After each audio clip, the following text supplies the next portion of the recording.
네, 오늘은 추수감사주일입니다. 감사는 하나님의 뜻입니다 라는 제목으로 우리가 하나님 말씀 함께 나누도록 하겠습니다. 오늘 우리가 이 말씀을 통해서 좀 주목하고자 하는 것은 무엇인가 하면 그 초대교회 성도들의 그 감사의 모습입니다. 그들이 무엇 때문에 감사했는가 라는 부분을 우리가 오늘 주목해 보도록 하겠습니다. 특별히 바울이 데살로니가 성도들에게 보낸 이 편지죠. 이 편지를 통하여서 여러분 범사에 감사하십시오 이렇게 말씀하고 있는데, 이 말씀의 의미가 단지 명령은 아닙니다. 얼마만큼 여러분들이 감사할 수밖에 없는 조건 안에 있습니까? 라는 부분을 이미 1장부터 쭉 말씀하고 난 이후에, 그렇기 때문에 여러분들은 범사에 감사하셔야 됩니다 라는 그 부분이거든요. 그래서 이 말씀 우리가 함께 나누면서 오늘날 우리가 드리는 그 감사와 무엇이 다른가, 또 우리는 정말 무엇을 감사해야 되고 또 무엇 때문에 감사해야 되는지에 대한 부분들을 우리가 함께 나눴으면 하는 것입니다.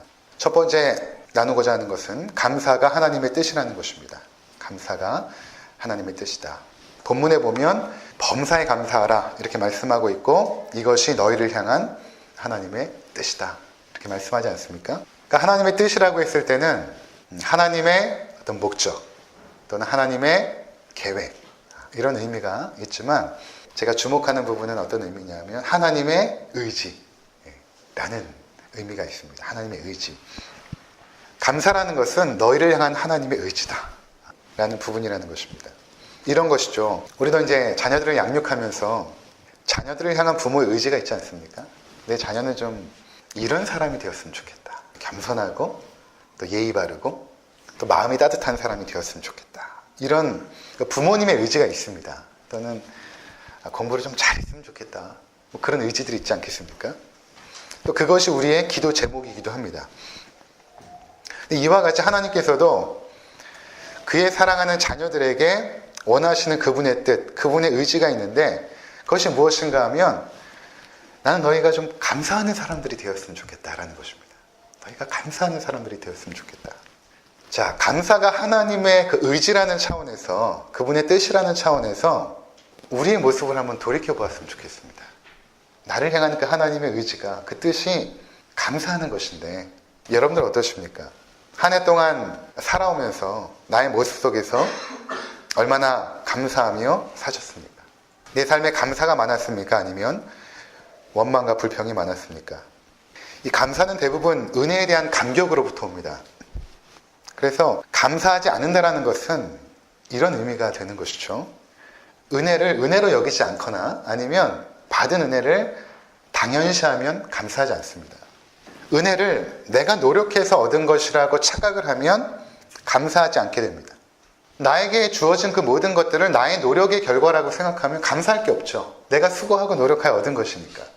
근데 그것처럼 교만한 것이 없습니다. 하나님, 우리가 감사하는 사람이 되길 원하십니다.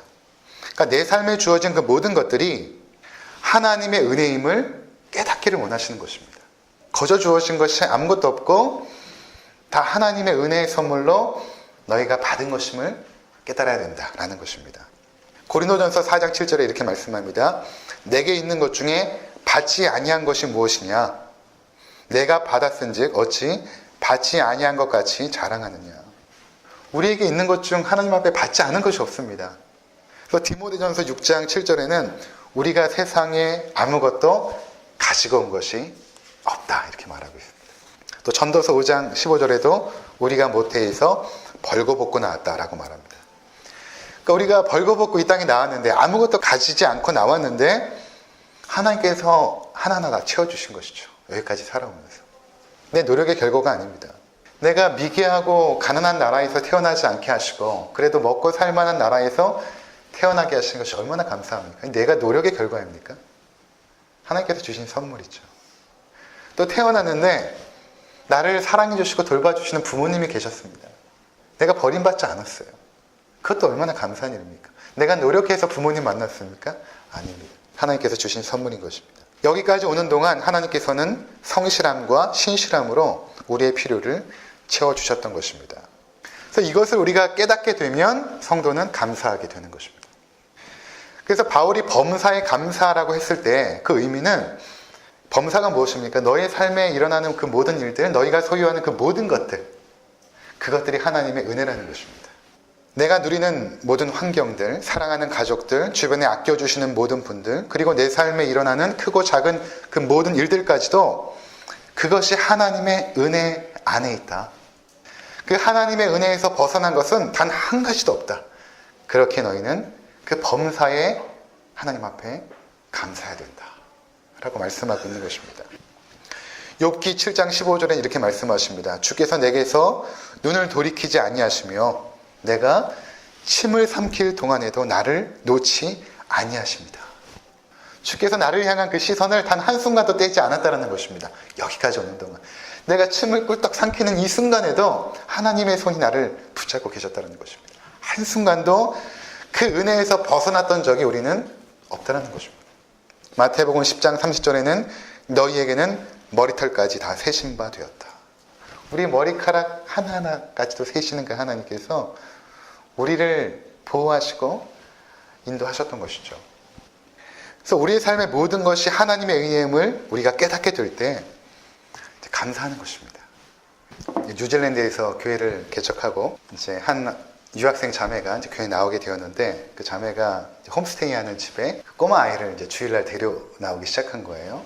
그 뉴질랜드 현지 아이였는데 8살에서 9살 정도 된 것 같습니다. 하루는 이 아이가 교통사고를 당해가지고 이제 주일날 나오지 못한 거예요. 큰 사고는 아니었고 찰과상 정도 이렇게 받아서 나오지 못했는데 그 다음 주에 이제 나온 것입니다. 그래서 제가 그 아이한테 교통사고 나서 얼마나 무섭고 힘들었니? 많이 힘들었지 이렇게 물어봤더니 이 아이가 하는 말이 뭐냐면 자기가 병원에 이렇게 입원해서 하나님 앞에 기도하면서 이런 기도를 했대. 하나님 참 감사합니다. 이런 기도를 했다는 거예요. 그래서 제가 궁금해서 교통사고 당했는데 뭐가 그렇게 감사했니? 라고 물어봤더니 이 꼬마 아이가 하는 말이 뭐냐면 많이 안 다치게 해주셔서 감사했어요. 이렇게 대답하는 거예요. 많이 안 다치게 해주셔서 감사했어요. 다친 것 때문에 원망하는 것이 아니라 그럴 수 있잖아요. 하나님 왜 나는 이렇게 다쳤습니까? 이렇게 다친 것 때문에 원망하는 것이 아니라 하나님 많이 안 다치게 해주셔서 너무 감사해요. 그러니까 이 아이가 은혜를 아는 것이죠. 은혜가 무엇인지 아는 것입니다. 간혹 그럴 때 있지 않습니까? 참 저분은 하나님 앞에 그렇게 신실하게 섬기시고 충성하셨는데 어떻게 저런 고난 가운데 빠지게 되었을까요? 그렇게 많은 헌신을 하셨던 저분에게 어떻게 저런 질병에 걸릴 수 있을까요? 그런 궁금증이 때로는 들 때가 있습니다.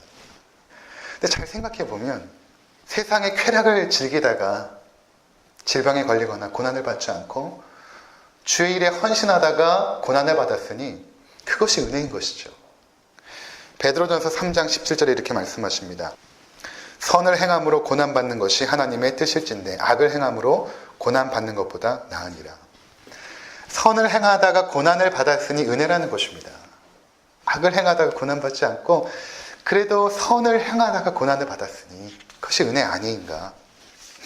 8년 전에 저희 아버지께서 폐암에 걸려 고통을 받으실 때에 처음에 이해가 안 되는 거예요. 그리고 하나님에 대한 서운한 마음이 꽤 오랫동안 지속이 되었습니다. 그때 저희 가족의 의문이 이것입니다. 할아버지 때부터 아버지, 그렇게 하나님 앞에 헌신했던 우리 가족인데 왜 이런 고난이 우리 가정 가운데 일어났을까? 더군다나 그 당시 아버지는 개척교회를 섬기고 계셨거든요. 힘들게 섬기셨는데 폐암의 고통이 찾아온 것입니다. 어릴 적 할아버지께서는 저희 집을 교회로 그냥 내놓으신 거예요. 그래서 넓은 그 2층에다가 예배당을 만들어 놓고 주일이면 제가 사는 그 1층은 주일학교 공간이 되어지는 것입니다. 저와 누나의 방, 또 안방, 또 어머니 아버지의 방은 주일학교 학생들이 뛰노는 그런 공간이 되고 집 앞에 정원은 또 성도들의 교제 장소가 되고 또 주차장이 있었는데 그 주차장은 중고등학교 형들이 한참 자기들도 방을 갖고 싶다고 해가지고 그 주차장이 중고등부실이 된 것이죠. 그러니까 사생활이 없어진 것입니다. 한순간에. 그리고 할머니께서는 지금의 그 월드컵 경기장이었던 그 당시에 난지도 땅을 팔아가지고 큰 돈을 이제 교회에 헌금으로 내신 것이었습니다. 그래서 제가 생각해봐도 할아버지 때부터 시작해서 아버지 때, 또 저도 주의 일을 하고 있지 않습니까? 그렇게 헌신을 하는 우리 가정에게 왜 이런 고난이 찾아왔는가? 이해가 되지 않는 것입니다. 나중에 깨닫게 된 것이 무엇인가 하면 그때 그 헌신했던 것 자체가 은혜였던 것입니다. 하나님 앞에 그 헌신했던 그 일들 자체가 은혜였던 거지. 그것을 통해서 하나님께서 무엇을 축복해 주시는 것이 아니라 그렇게 헌신했던 것, 그렇게 충성했던 것 그 자체가 우리 삶에 가장 큰 은혜를 받았던 시기였던 것입니다. 선을 행하다가 고난을 받는 것이 은혜이죠. 그렇게 집을 드리고 물질을 드릴 수 있었던 것이 은혜인 것입니다. 그거 움켜쥐고 살았다면 과연 그런 고난이 없었을까? 그렇지 않을 것입니다. 그런데 그렇게 있을 때, 건강할 때, 또 드릴 수 있을 때 마음껏 헌신하고 드렸던 그것 자체가 은혜였다는 것입니다. 우리는 범사에 감사할 수 있어야 되는 것입니다. 왜냐하면 그 모든 범사들이 하나님의 은혜이기 때문에 그런 것입니다. 두 번째로 그 범사에 감사할 수 있는 그 이유가 있는데 그것이 무엇인가 하면 현실에 대한 정확한 인식 때문에 그렇습니다. 이게 무슨 말인가?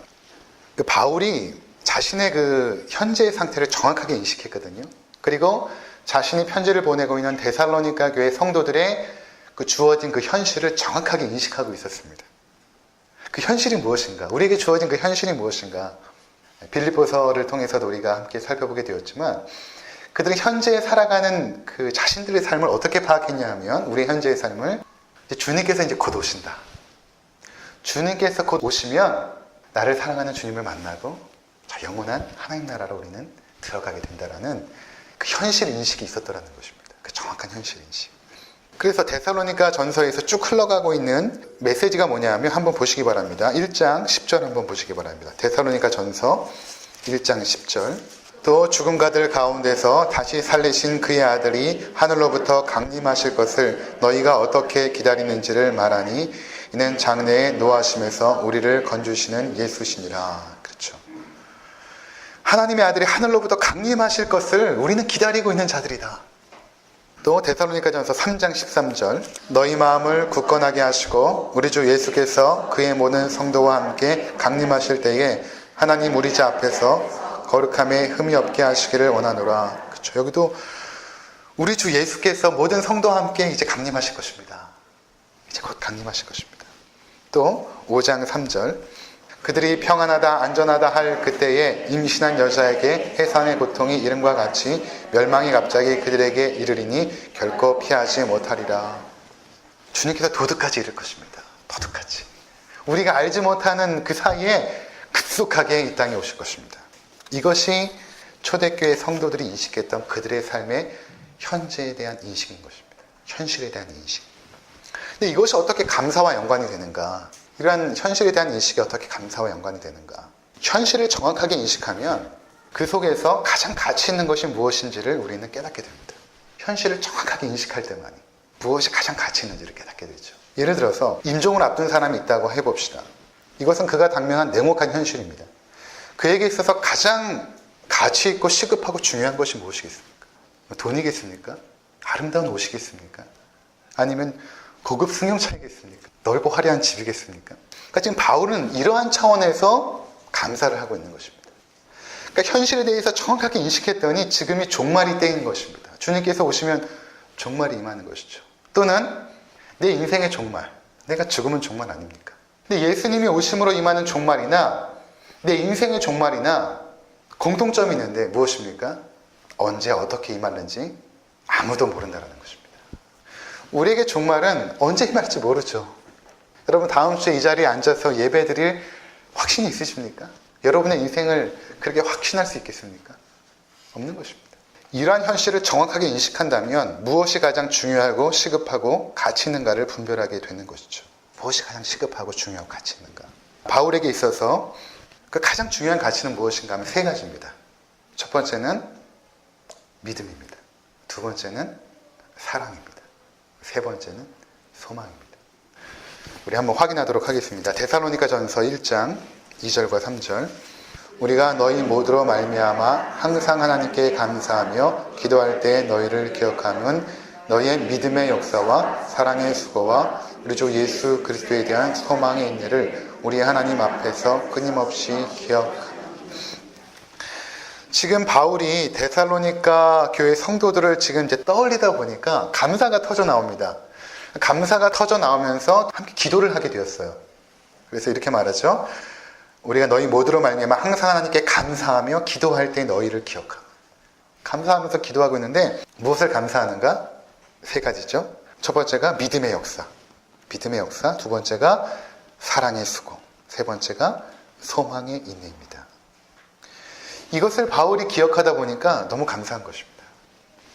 또 넘기셔서 데살로니가 후서 1장 3절 4절. 형제들아 우리가 너희를 위하여 항상 하나님께 감사할지니 이것이 당연함은 너희의 믿음이 더욱 자라고 너희가 다각기 서로 사랑함이 풍성함이니 그러므로 너희가 견디고 있는 모든 박해와 환난 중에서 너희 인내와 믿음으로 말미암아 하나님의 여러 교회에서 우리가 친히 자랑하노라. 여기도 내가 항상 하나님 앞에 감사하는데 너희 때문에 항상 하나님 앞에 감사하는데 너희 믿음이 자라고 있고, 바울에게 있어서 믿음이 가장 중요했기 때문에 그들에게 믿음이 있는가 봤더니 믿음이 있는 것입니다.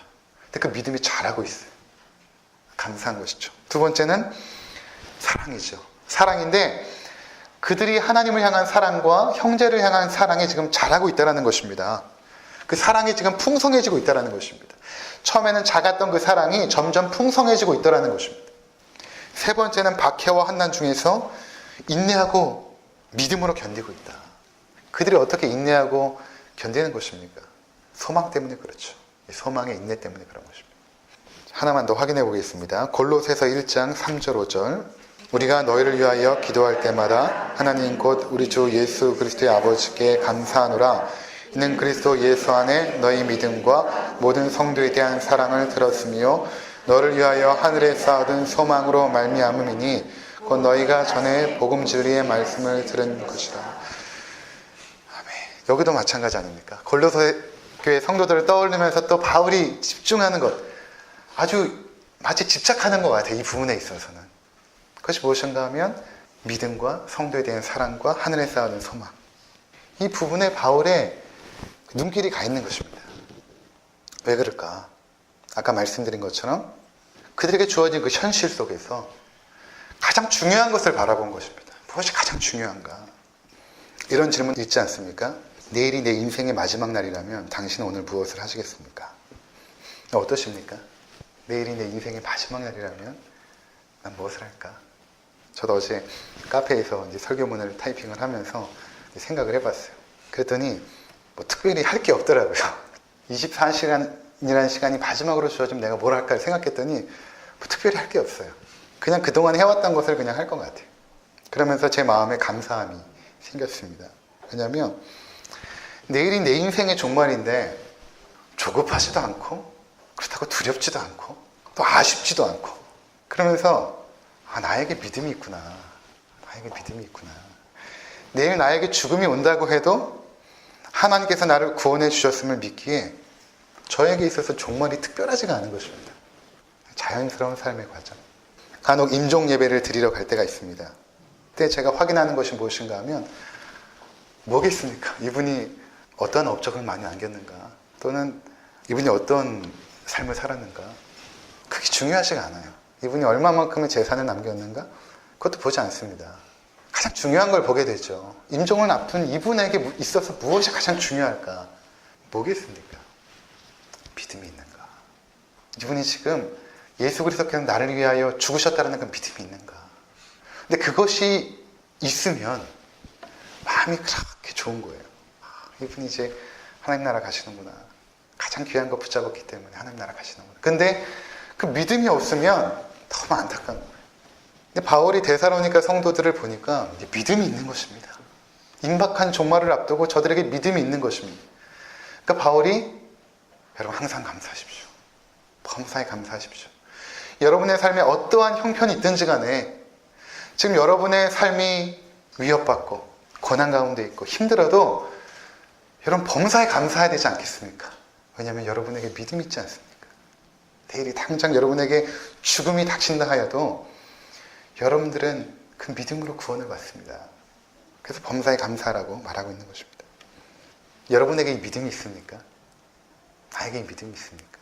그렇다면 우리는 범사에 감사할 수 있습니다. 범사에. 나의 삶 자체가 내가 원하는 뜻대로 되어지지 않고 내 마음의 소원들이 이루어지지 않고 오히려 계속되는 고난과 아픔 속에 있지만 나에게 믿음이 있다라고 한다면 그것만으로도 우리는 감사의 조건이 되는 것이죠. 그 믿음 하나 때문에.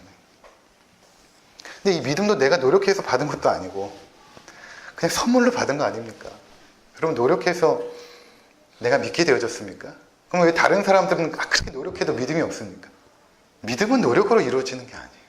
하나님께서 우리에게 주시는 선물입니다. 믿어지게 된 것이죠. 믿어진 것입니다. 그 선물을 받았기 때문에 감사하는 것입니다. 하나님, 나에게는 믿음을 선물로 주셨네요. 범사에 감사합니다. 두 번째는 사랑입니다.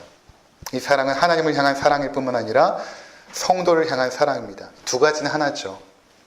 하나님을 향한 그 사랑은 하나님 보이지 않으니까 그 사랑이 어떻게 표현되어집니까? 보이는 성도들에게, 이웃들에게, 가족에게 그 사랑이 표현되어지죠. 이 사랑이 자발적으로 나오지 않습니다. 우리는 본질적으로 이기적입니다. 그래서 우리가 누군가를 사랑하게 된다는 것은 하나님의 사랑이 우리 가운데 임하고 있다는 증거가 되는 것입니다. 그래서 우리의 삶은 그 하나님의 사랑을 많이 받을수록 풍족해집니다. 풍성해집니다. 그리고 그 사랑은 반드시 이웃을 향하여 흘러가게 되는 것이죠.